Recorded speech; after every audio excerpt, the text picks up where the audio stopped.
विपुल आज कहाँ जा रहे हैं? चलो पहले करते हैं व्लॉग को स्टार्ट। ये फिर मैं आपको बाद में बताती हूँ। तो भाई मेरे आज के दिन की जो शुरुआत हुई ना वो ब्रेकफास्ट से। तो मैंने विपुल को ब्रेकफास्ट दे दिया था और मैं लगी हुई थी लंच की तैयारी में। तो मैं विपुल के लिए लंच भी बना रही थी और आज विपुल ऑफिस नहीं गए थे क्योंकि उन्हें जाना था बाहर। तो वो अपनी साइट विजिट के लिए जा रहे थे कर्नाटका। तो वो अपना ब्रेकफास्ट कर रहे थे और मैं लंच बना रही थी क्योंकि वो अपना लंच और डिनर लेकर जाएंगे। क्योंकि उन्हें 12 बजे घर से निकलना था तो उन्होंने बोला कि भाई मुझे ना इतनी जल्दी तो मैं खाना खाऊंगा नहीं, तो तुम मेरा लंच भी पैक कर देना और डिनर के साथ साथ।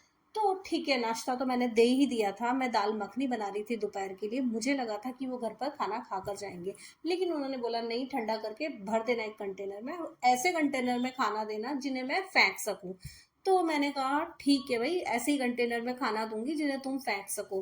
तो फिर मैं खाना पैक भी कर रही थी और दाल मखनी उन्होंने खा ली थी। उनकी दाल मखनी तो फेवरेट है, तो वो एक बाउल भर के वो खा चुके थे। बोले मैं आज जो है लंच नहीं करूंगा, मैं सिर्फ ये खा के जा रहा हूँ, लंच मैं ट्रेन में बैठने के बाद ही करूंगा। तो लगभग 2 या 3 बजे जब भी ट्रेन स्टार्ट हो जाएगी मैं उसमें खा लूंगा अपना लंच। तो तुम पैक कर देना लंच भी। तो मैंने लंच में बनाए थे उनके लिए रोटी और दाल। और तो फिर मैंने बाद में पराठे बना दिए थे क्योंकि वो पैक करने थे। तो अगर वो यहाँ खाते तो मैं रोटियां ही बनाती। उसके बाद में ना मैंने और साथ में ही जो है वो ठेचा भी बनाया था, जो लहसुन हरी मिर्च और मूंगफली से बनता है। एक चटनी होती है थोड़ी ड्राई ड्राई, जो जिसकी सेल्फ लाइफ भी थोड़ी सी ज्यादा होती है।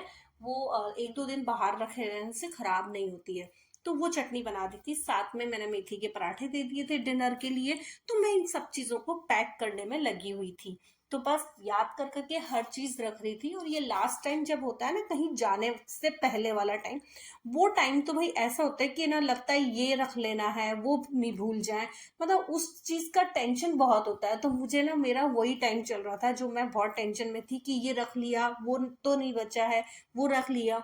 तो मैं बस वही करे जा रही थी, एक साइड बैग में लगी हुई थी और एक साइड में लगी हुई थी खाने में। तो खाना पैक करने के बाद बैग में जो बचा हुआ सामान था, क्योंकि मॉर्निंग में मैंने उनका बैग पैक कर दिया था, लेकिन कुछ कुछ चीजें बची हुई थी जो लास्ट के लिए रखी हुई थी। तो फिर मैंने वो भी जल्दी जल्दी से उनका पैक किया। फिर बाद में विपुल को याद आया कि मेरे स्लीपर भी रख दो, ये भी रख दो, मेरा बेल्ट भी डाल दो अंदर।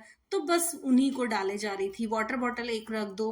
तो मैं वो सारा सामान पैक कर रही थी। और पैक करने के बाद और सामान पैक करने के बाद फिर विपुल ने कैब बुक कर दिया। तो विपुल ने कैब को 2 घंटे पहले बुलाया था। विपुल का ट्रेन जो है वो 2 बजे था, लेकिन विपुल 12 बजे घर से निकल रहे थे। क्योंकि कई बार क्या होता है, इतना ज्यादा ट्रैफिक होता है कि 1 से 1.5 घंटा तो वैसे भी लग जाता है वहां पहुंचने में स्टेशन। और फिर बीच में अगर ट्रैफिक जाम वाम मिल जाए तो उसके लिए थोड़ा टाइम एक्स्ट्रा लेकर जाना पड़ता है। इसलिए विपुल ने 2 घंटे पहले ही कैब को बुला लिया था। और बस फिर विपुल के निकलने का टाइम हो रहा था। तो मैं भी और चीजें अगर कुछ याद आ रही थी तो मैं बोल रही थी ये रख लिया, वो रख लिया, ये तो नहीं बचा है।